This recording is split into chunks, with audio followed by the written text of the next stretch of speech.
I guess the question everybody's wondering is, what does this mean, the announcement that the president has tested positive? What does it mean for the markets, and what does it mean for stimulus? Does it increase the chances for a deal? I think the market views stimulus as very important because it's viewed as offsetting a lot of these layoff announcements we've been hearing about. Is there more pressure now on Speaker Pelosi to make a deal? Is there more pressure on Secretary Mnuchin?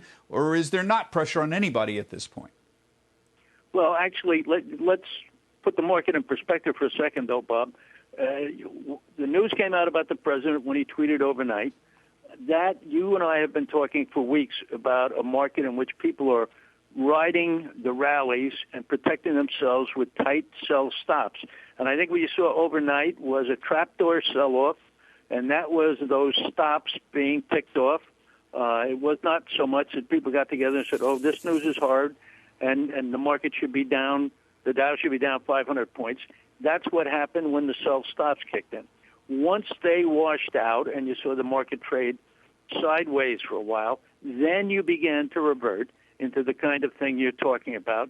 And when Pelosi said that the president's condition underscored the need for a compromise, that allowed them to come off the bottom. So what you're seeing is little nibbling buying. The sell-off was predominantly the sell stops. We're operating in a vacuum.